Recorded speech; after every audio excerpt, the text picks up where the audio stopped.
Have you ever noticed how loud silence can become when someone you used to talk to is no longer there? There is a strange kind of freedom in being completely alone, yet at first, it often feels more like a prison than a sanctuary. Most people do not realize that the hardest part of losing a connection is not just the absence of the other person. It is the sudden, terrifying presence of yourself. If you have ever felt anxious in an empty room, emotionally exhausted by the quiet, or deeply afraid that your life collapses without someone else around, this is for you. Stay until the end, because the final lesson may change the way you see this inner pain forever. When a deep connection ends, whether a relationship fades, a friendship breaks, or a familiar chapter simply closes, we are left standing in the quiet. The sudden void is jarring. We reach for our phones purely out of habit. We wait for a message that will not arrive. We expect the door to open, the familiar voice to call out, the daily routine to continue. When it does not, the empty space in the room feels unimaginably heavy. So, we try to fill it. We turn on the television. We scroll endlessly through meaningless distractions. We surround ourselves with noise, or busy ourselves with work, just to drown out the echo of our own thoughts. We are terrified of the silence because, in the silence, we must finally meet ourselves without any armor. Buddhist wisdom teaches us something profoundly comforting about this pain. Suffering does not merely come from the loss of a person, it comes from our fierce resistance to the empty space they left behind. We are culturally conditioned to believe that emptiness is a bad thing. We believe a void must be filled immediately, or else we are broken. But in Buddhist thought, emptiness is not a lack of something. It is a profound state of potential. It is the very space where true clarity can breathe. The deep ache you feel right now is not just grief for who is gone. It is the friction of your mind, clinging tightly to a reality that no longer exists. Imagine a familiar room where all the furniture has suddenly been removed. At first, the room feels cold, strange, and uncomfortably bare. You stare at the marks on the floor where the old chairs and tables used to sit. You miss the familiar shape of the room, but slowly the dust settles. Sunlight reaches corners it has not touched in years. The space is no longer just empty. It is open. We treat our lives like that room. We build our routines, our sense of safety, and even our entire identities around the people who occupy our time. When they leave, we feel like the very structure of our life has collapsed. We forget that the room itself, your core being, your true self, remains perfectly intact. You are not broken simply because the space is empty. You are just readjusting to the light. Ask yourself, when you feel that sudden wave of panic or loneliness, what are you truly running from? Are you desperately missing them? Or are you just afraid of sitting alone with your own unquiet mind? What are you afraid will happen if you simply stop running and allow the quiet to wash over you? Pause, breathe, let that sink in. Do not reach for a distraction. Let the feeling of loneliness rise without making it your identity. Watch it, observe it. It is just a feeling, like a dark cloud passing across a vast, open sky. The cloud is not the sky. You do not need to fix the emptiness right now. The silence may be deafening at first, but if you learn to sit within it, it will slowly become your greatest teacher. Because realizing that you can survive your own company is the beginning of true freedom. But finding peace in this quiet is difficult as long as we secretly believe we are incomplete without someone else. And this is where the next truth begins. What if the deepest pain of a severed connection is not simply that you lost them, but that you secretly gave them the responsibility for your wholeness? Here is a truth few people want to face. We spend so much of our lives looking for someone else to make us feel complete. We lean the heavy weight of our happiness against the presence of another person. We rely on them to make our weekends feel meaningful. We wait for their messages to validate our worth. We need them in the passenger seat just to feel like the journey of our life has a purpose. We convince ourselves that without them to witness our days, our experiences somehow mean less. And so, when they are suddenly gone, we do not just feel lonely, we feel halved. We feel as though the very center of our gravity has been removed, leaving us drifting, weightless, and terrified. Buddhist wisdom teaches us that this feeling of being broken or incomplete is an illusion.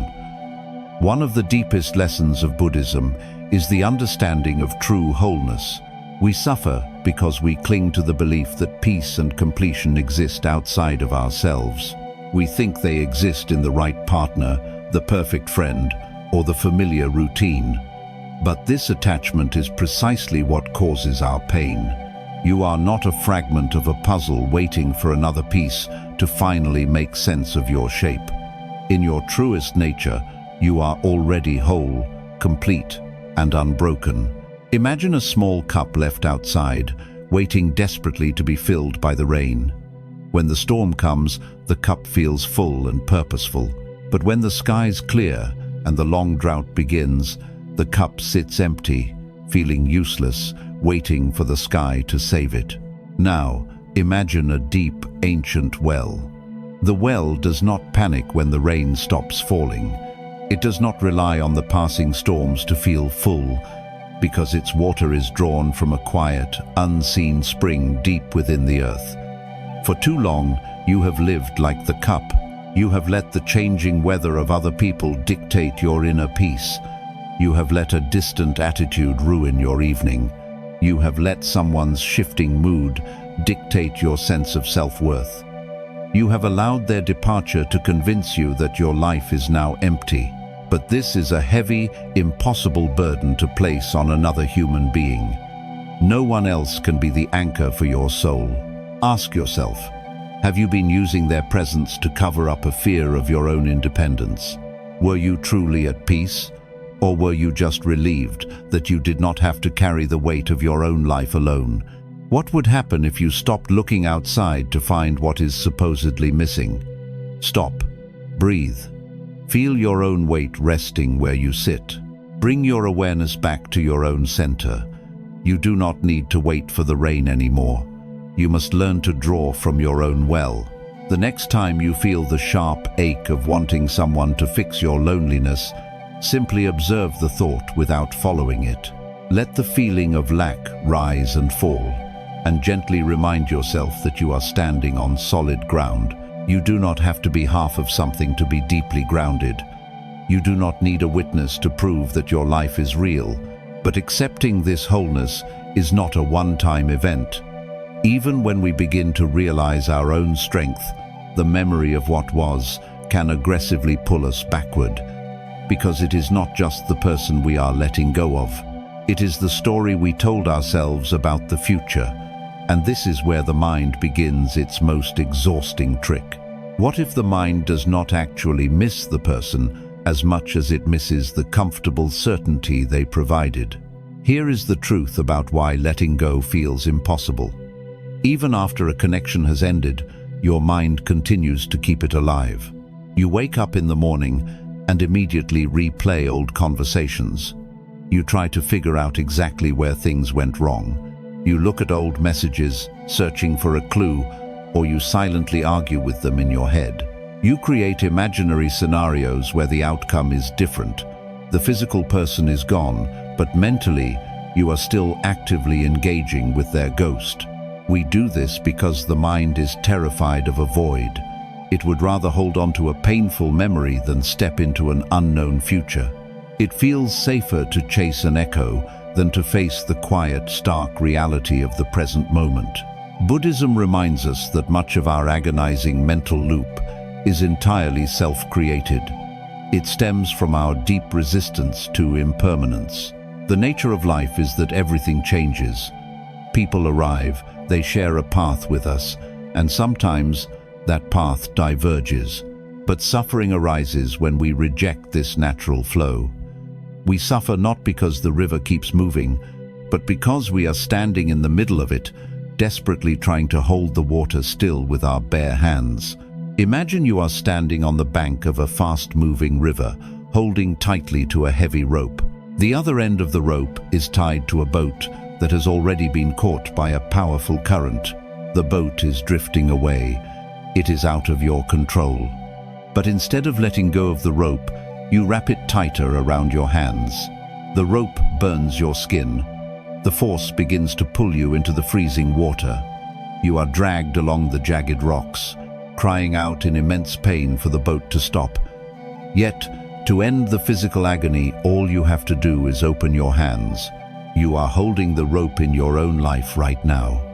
Every time you look backward to see if they are returning, every time you let your thoughts spiral into what they might be doing without you, you are pulling the burning rope tighter. You are trying to control an outcome that has already passed. You are bleeding for a boat that is no longer yours to steer. Think about your own life. What are you still holding on to? When you replay the past in your mind, is it actually bringing you peace? Or is it just feeding your fear? Are you truly trying to find closure? Or are you simply refusing to accept reality? Stop, breathe. Notice the tension in your grip. The next time your mind tries to drag you backward into an old memory, pause. Observe the thought without following it. Say gently to yourself, "This is an echo. It is not happening now." Do not fight the memory, but do not feed it either. Let the thought rise, and then let it pass like a cloud drifting across the sky. You do not have to chase what is already leaving. You have the power to drop the rope at any moment. But releasing your grip is only part of the journey. Once you drop the rope, you are left standing on the riverbank alone, empty-handed. And it is in this exact moment of absolute surrender that you are invited to discover what emptiness truly means. 4. The Buddhist wisdom of the void. What if the emptiness you are so afraid of is actually the most honest place you have ever been? Most people spend their entire lives trying to clutter their existence with people, with expectations, with the constant noise of needing to be somewhere or someone else. We are terrified of the void because we have been taught that a space without a person in it is a space that has failed. But in Buddhist wisdom, the void is not a sign of failure. It is the canvas upon which everything truly new is painted. When you look at a window, what makes it useful? It is the empty space in the center. If that space were filled with solid wood, it would be a wall, not a window. You could not see through it. Your life is exactly the same. The connection you lost was like a curtain that had been drawn across your view for a long time. Now that it is gone, the space is clear. It may feel cold and it may feel lonely, but it is finally open. The void is not a place where you are lost. It is a place where you are no longer blocked. We often mistake the silence of a house for the absence of life, when in reality, it is the beginning of presence. Think of a cup again. The only reason it can hold water is because it is empty. If it were already full of dirt, or old tea, or stagnant water, it could hold nothing new. Your heart is currently in that state of potential. By letting go of the person or the expectation of their return, you are clearing the cup. You are preparing your life to hold something that actually belongs to you, rather than clinging to something that was always meant to move on. This is the beauty of impermanence. Nothing stays the same, and that is not a tragedy, it is a promise. It means that the current pain you feel is also subject to the same law. It cannot stay. It is constantly shifting, moving, and dissolving, even when you try to hold it still. You are not meant to be a stagnant pond. You are meant to be a flowing stream. Ask yourself, is the space you are currently sitting in really empty? Or is it just waiting for you to occupy it fully yourself? If you were not looking for someone else to fill your time, what would you do with this moment? Are you afraid of the void because it's empty, or because it demands that you finally stop hiding from yourself? Stop, breathe, look around you. Do not try to rush to fill this space. Do not try to bring in new distractions just to feel less lonely. Let the void be empty for a while. Let the silence be exactly as it is. There is a deep, quiet strength in being able to stand in the middle of your own life without reaching for a crutch. You are learning to trust that even in the absolute quiet, you are enough. You are the architect of your own peace, and the void is simply the space where you begin to build.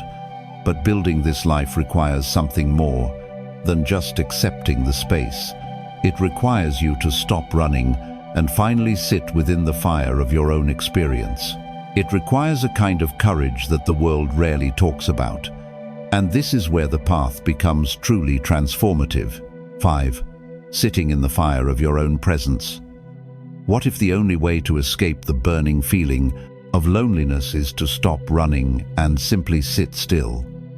Here is the truth few people want to face.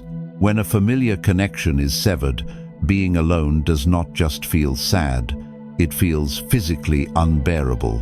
It feels like a rising panic. A quiet evening arrives, the room is completely still, and the walls feel like they are closing in. You feel a sudden, desperate urge to leave the house, to call someone you do not even really want to talk to, or to scroll relentlessly through the lives of others. You are trying to outrun the acute, burning discomfort of your own company. You feel like you have to escape your own mind. But Buddhist wisdom teaches us something profoundly challenging about this urge. True peace is never found by fleeing from discomfort. It is found by sitting directly in the center of it. We are taught to observe our pain without reaching for an escape hatch. The goal of mindfulness is not always to instantly feel calm. Sometimes, the deepest spiritual practice is simply having the courage to remain seated when every part of your mind is screaming to run. Imagine a great tree standing alone in an open field as a massive storm rolls in. The sky darkens and the wind begins to howl. The tree does not try to uproot itself and outrun the wind. It does not look for a larger tree to hide behind. It simply stays exactly where it is. It lets the violent wind whip through its branches. It allows the heavy rain to fall. It deepens its roots into the dark, silent earth and waits. The tree survives because it understands a fundamental truth. The storm is loud and terrifying, but it is entirely temporary. The ground beneath it is firm. You are the tree. And this sudden, burning loneliness is just the weather. When you feel the panic of being alone, you are experiencing an emotional storm. You think you need to act. You think you need to send a message, seek validation online, or force a social interaction just to prove you are alive. You think the storm will destroy you if you do not move. But you are exhausting yourself by fighting the wind. Think about your own life. What are you actually trying to escape when you frantically turn on the television or pick up your phone? Is it the silence of the room, or is it the sound of your own inner voice? What would happen if you simply let the evening be quiet and allowed yourself to feel the loneliness without immediately trying to fix it? Stop, breathe, notice the urge to run. The next time you feel the panic rising, do not move. Sit in the chair, feel your feet resting on the solid floor. Let the feeling of loneliness rise like a flame and just watch it burn. It is just a feeling. It cannot destroy you. Let the storm pass without becoming the storm. You will discover a miraculous secret. If you can sit in the fire of your own presence without running away, the fire eventually loses its heat. You begin to realize that you are strong enough to hold your own space. You are not powerless, because the moment you stop needing an escape, you become truly free. But claiming this freedom means dropping one of the heaviest illusions we carry. We must stop carrying the exhausting burden of needing to exist in someone else's mind. And this is where the next truth begins. 6. Dropping the weight of being remembered. What if the heaviest burden you carry is not your own life, but the exhausting need to exist in someone else's mind? Here is a truth that is painful to admit. Long after a person has left our daily life, We often keep them around as an invisible audience. We secretly hope they are missing us. We wonder if they regret walking away. We try to live visibly, hoping they will somehow see how well we are doing without them. We construct our days not around our own quiet joy, but around what this absent person might think if they could see us now. We tie our intrinsic worth to whether or not we still occupy space in their thoughts. We believe that if they forget us, our shared history suddenly ceases to matter. Buddhist wisdom teaches that this exhausting performance is a heavy chain. The ego is terrified of disappearing. It constantly seeks to solidify itself by being recognized and remembered by others. But Buddhism reminds us that true liberation comes from non-attachment, not just letting go of the physical person, but letting go of the need to be perceived by them. You do not need to exist in their memory to justify your existence in the present moment. Imagine you are walking barefoot along a quiet, beautiful beach. With every step you take, you leave a deep footprint in the wet sand. You want to build a little wall around those footprints to protect them, to ensure that anyone who walks by later will know you were there. But the nature of the ocean is to rise. The tide comes in, and the water smoothly washes, the sand perfectly flat again. If you spend your entire life desperately trying to protect the footprints you left behind, you will never be able to enjoy the vast beauty of the open horizon in front of you. You are trying to protect your footprints in someone else's mind. Every time you wonder if they still care, every time you secretly hope they reach out to acknowledge what was lost, you are standing on the beach fighting the tide. You are letting your present peace be stolen by a shore that has already been washed clean. You are exhausting yourself for an audience that has already left the theater. Think about your own life. Whose mind are you still trying to live inside? What are you afraid will happen if they truly move on and never think of you again? If you knew with absolute certainty that they had completely released the past, would you still know who you are today? Stop, breathe, release the need to be witnessed. The next time you catch yourself performing for an empty room or hoping to be missed, gently pull your energy back. Remind yourself that you do not need an audience to be real. You are real in the quiet. You are valuable in the unseen moments. You do not have to prove your worth to a ghost. You are allowed to simply exist, unbothered by who remembers you and who forgets. Because peace is not something you chase, it is something you make space for. But to truly live in this unbothered state, you must learn to trust the relentless, forward motion of time itself. And this is where the next truth begins. 7. The river always continues. What if the fear of being left behind is precisely what keeps you stuck in the past? Here is the truth about letting go. We often feel that when someone leaves, time simply stops. The life we knew halts abruptly, and we are left stranded on a cold shore while the rest of the world effortlessly keeps moving. We wake up and feel a heavy anchor holding us in a timeline that no longer exists. We mourn the lost routines, the predictable morning messages, the quiet weekend plans, the effortless shape of our days. We feel paralyzed, mistakenly believing that without that specific person walking beside us, our own journey has lost its destination. We sit in waiting rooms of our own making, waiting for an apology, a return, or a miraculous sign that it is finally safe to move forward. Buddhist wisdom teaches us that this feeling of being stuck is self-imposed. One of the most liberating truths of Buddhism is the absolute reality of flow. Life is fundamentally transient. Suffering arises when we attempt to build a dam against this unstoppable current. We try to freeze a comfortable chapter in place, or we fiercely refuse to acknowledge that a connection has naturally concluded. But the nature of the universe is movement. The river does not care about our resistance. It always continues. Non-attachment is not about becoming cold or uncaring. It is about deeply trusting the flow of existence. rather than exhausting yourself by trying to force the water to run backward. Imagine a single leaf falling from a branch onto the surface of a wide, steadily moving river. The leaf does not fight the water. It does not try to swim upstream to reconnect with the tree that let it go. It simply surrenders to the current, allowing the water to quietly carry it toward an ocean it cannot yet see. But if the leaf gets caught in a whirlpool, trapped against a cluster of jagged rocks near the bank, it spins in circles. It goes nowhere.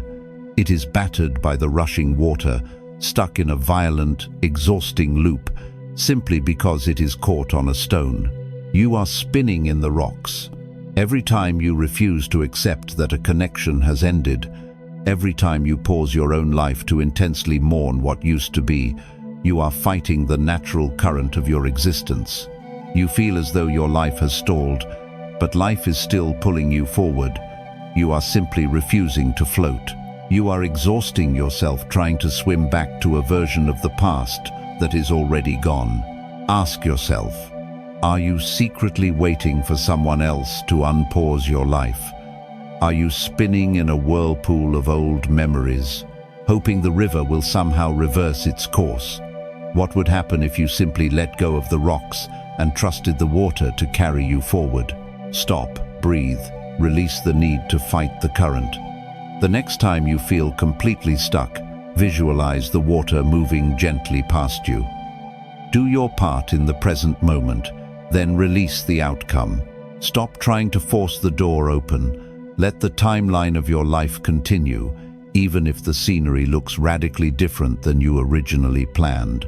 Because the river is not trying to drown you, it is trying to carry you somewhere new. But floating forward requires something deeply profound. It requires you to build an internal foundation that cannot be washed away by the changing tides of other people. And this is where the next truth begins. 8. Becoming the anchor of your own life. What if the reason your life feels like it is collapsing is simply because you built your foundation on someone else's land? Here is the truth few people want to face. We spend years constructing our sense of stability entirely around the presence of others. We use their morning messages to give our day a sense of purpose.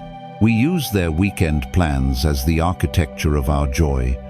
We rely on their opinions to tell us we are making the right choices. We lean all our weight on them, believing that this shared life is permanent. So, when the connection breaks and they walk away, we do not just lose a person, we lose our entirely borrowed sense of safety. We feel violently uprooted, drifting aimlessly, and terrified that we will simply fall apart whenever no one is around to hold us together. Buddhist wisdom teaches the profound importance of seeking inner refuge. We suffer deeply because we look for permanent security in an inherently impermanent world. We try to find unchanging safety in the shifting moods, changing minds, and unpredictable timelines of other people. But one of the deepest lessons of Buddhism is that true refuge is never found outside of yourself.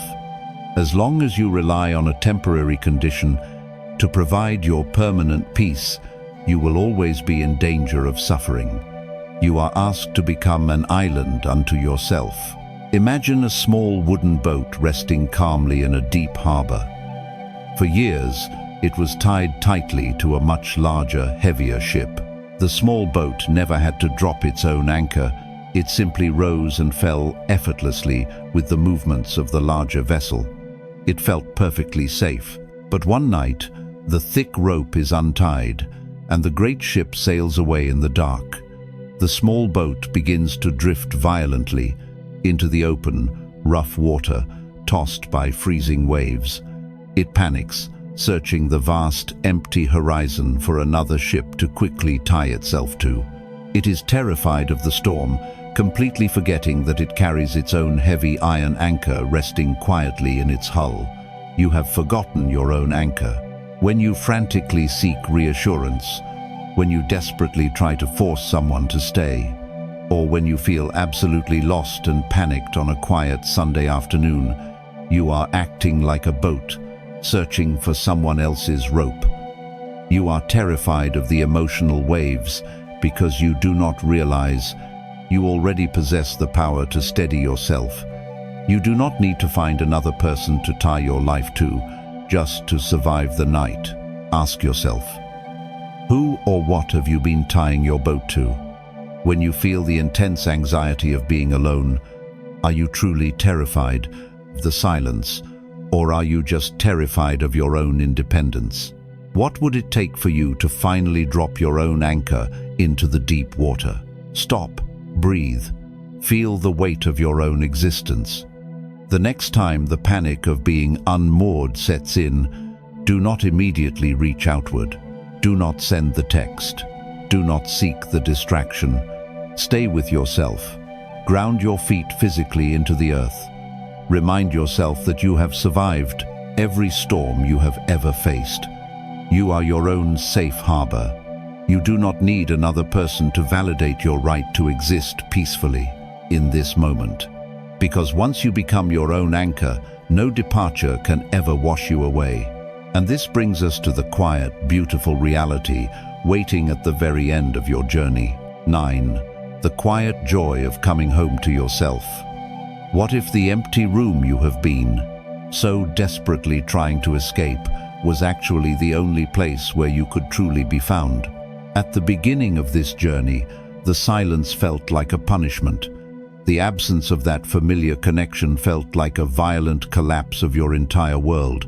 You stared at the empty spaces in your life, terrified by the sudden quiet, convinced that without someone there to witness your days, you were somehow disappearing. You ran from the void. You fought the river. You panicked in the storm because you thought you needed a savior. But look at how far you have traveled. You have sat in the fire of your own uncomfortable presence. You have stopped fighting the natural current of the river. You have dropped the heavy, exhausting weight of needing to be remembered by a ghost. And most importantly, you have begun to realize that you are not a fragmented piece of a puzzle waiting for completion. You are the entire picture. In Buddhist wisdom, the ultimate realization of non-attachment is not a cold, lonely isolation. It is a profound, unshakable warmth toward your own soul. When you stop demanding that other people regulate your emotions, when you stop needing the external world to continually prove your worth, you experience the deepest peace a human being can know. You finally arrive in the present moment, exactly as it is, without needing it to be anything else. You stop fighting reality. Think back to that room from the very beginning, the room where all the familiar furniture had been suddenly removed. Walk back into that space now. It no longer feels cold, strange, or bare. The dust has finally settled. The sunlight is pouring in, bright and beautifully unobstructed. You realize now that the room was never broken. It was just waiting for you to truly live in it. The silence is no longer deafening. It is a soft, comforting hum. It is the sound of your own quiet strength. It is the sound of a life that does not collapse when the front door closes, because the foundation is finally built on solid rock. You no longer need the noise to feel alive. You no longer need the constant validation to feel real. You have learned how to sit quietly with yourself. Ask yourself one final time, are you still waiting for someone to save you from your own life? Or are you finally ready to sit down, take a deep breath, and be your own finest company? Stop, breathe. Look at the beautiful life you are capable of holding. You have spent so much of your time wandering outside, knocking on the doors of other people, asking for a safe place to rest. You have leaned on connections that were always meant to be temporary, but you do not need to wander anymore. You do not need to beg for shelter in someone else's heart, because you have finally built a sanctuary within your own. The pain of losing them was simply the universe forcing you to finally meet yourself. If these lessons touched your heart, share this video with someone who may need a little more peace today. You can let go now.